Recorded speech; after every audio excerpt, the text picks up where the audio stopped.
Welcome back. We have Lori Horton with us this morning sharing her recipe for some delicious looking old-fashioned ginger snaps. Lori, good morning. Yes, tell me about today's recipe. This one is such a classic. I think everybody's grandma probably kept those ginger snaps in the cookie jar maybe. They're kind of a classic for a lot of reasons, and ginger as an ingredient has always been something that's supposed to help with digestion and if you get that little upset tummy, so it's always something kind of good to have on hand. This one also has a couple of ingredients that you may not already have in the cabinet, so we want to talk about those for just a minute. Ginger, you may have some left over from last Christmas. It's probably fine. Ginger lasts quite a while, as long as you've kept it sealed up in the container and in the back of the cabinet. The one that you probably don't have is cardamom. This is kind of a cousin to ginger. It actually is derived from the same type of plant. But if you have any of this left over from a random recipe for a while, Christmassy, like a Christmassy flavor. Such a good Christmas flavor and smell. But you need to toss that one and get a fresh one. About 3 months in the cabinet is all we want to keep this. So if you buy that big container and you really don't have anything else you're going to do with it, the alternative is to put it in a small little bag, seal that air out of it, and you can actually put it in the freezer for prolonged storage. Because this is a ton, and we're going to use like less than a teaspoon. So, and this is I think this is pretty much the smallest container you can buy of it. So. The last one is going to be molasses, and we've done some recipes before with molasses. This lasts forever. Molasses is so good because it's actually a byproduct of sugar cane, something that we sort of discovered by accident was really delicious. And you just want to make sure that you're buying the unsulfured molasses. And all that means is it is made from natural sugar cane. It hasn't had any chemicals added to it to sort of speed up that process. And it's really good and sweet. It doesn't have any bitter flavors to it.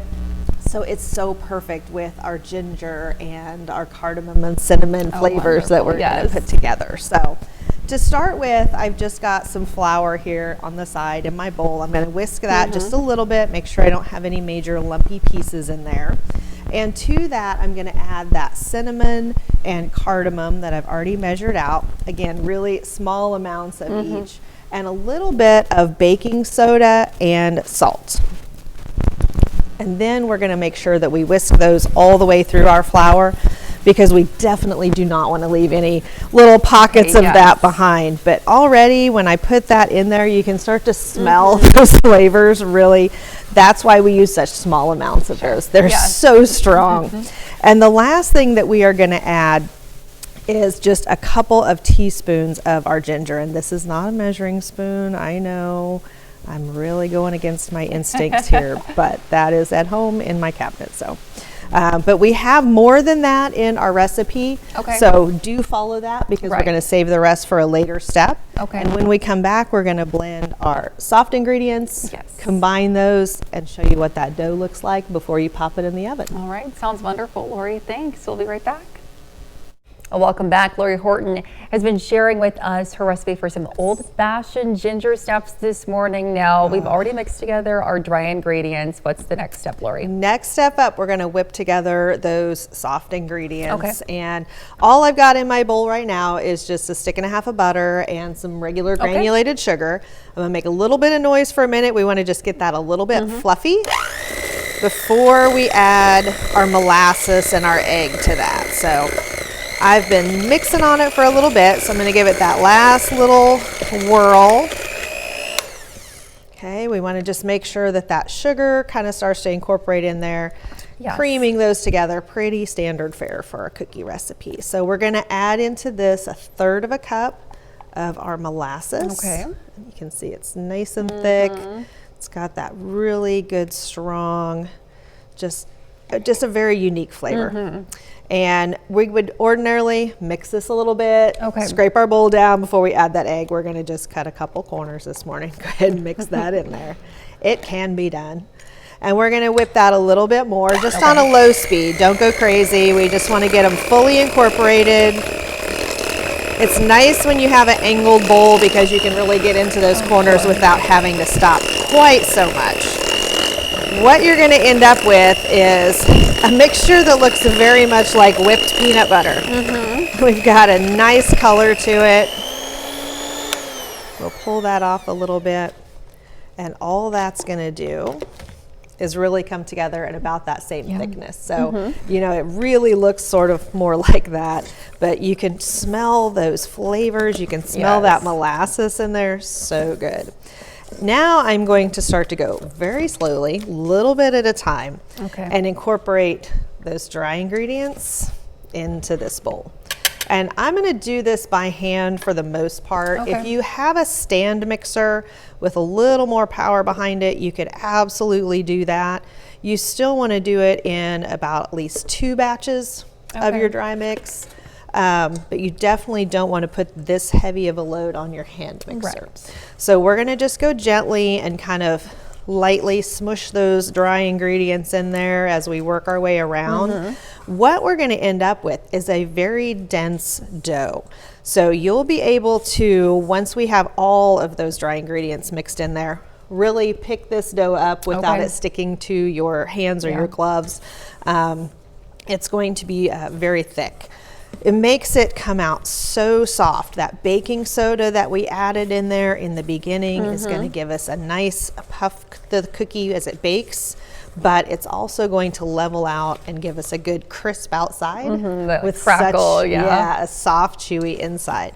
So I'm going to continue working this dry mix in, and when we come back, we'll show you just exactly how dense that gets. And then, as you guys know, I never do anything plain.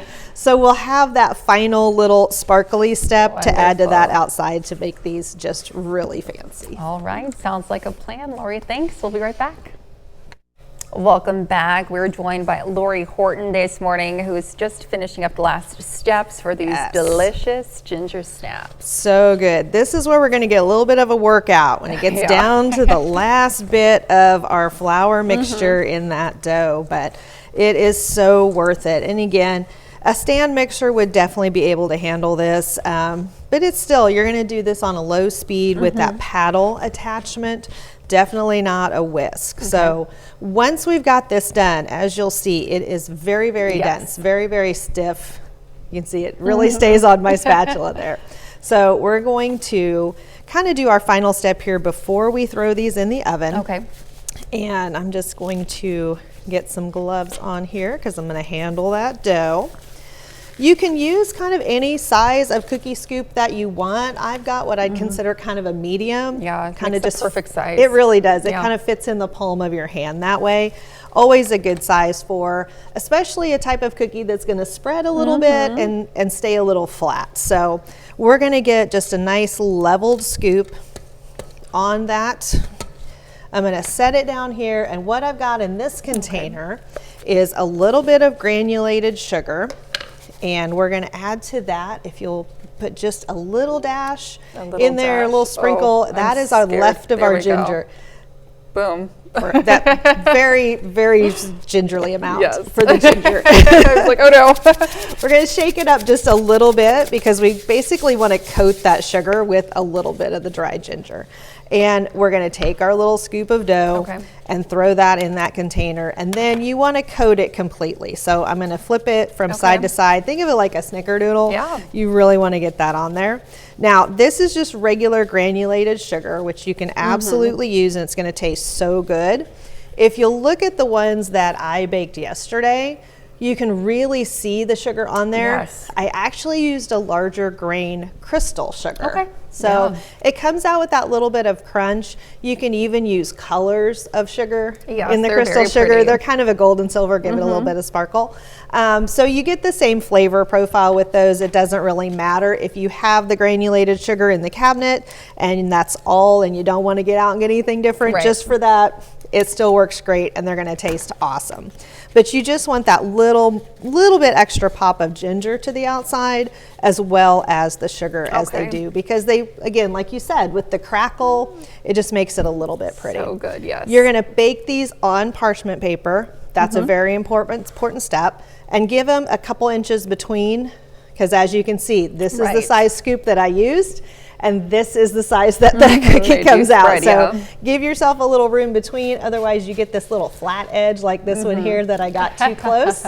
They still taste delicious, but they're not quite so perfect. When they come out, they'll have a nice dark bottom. That molasses really crisps up a little bit. Great, perfect. But they keep so well, and they still have that nice chewy middle. Yes.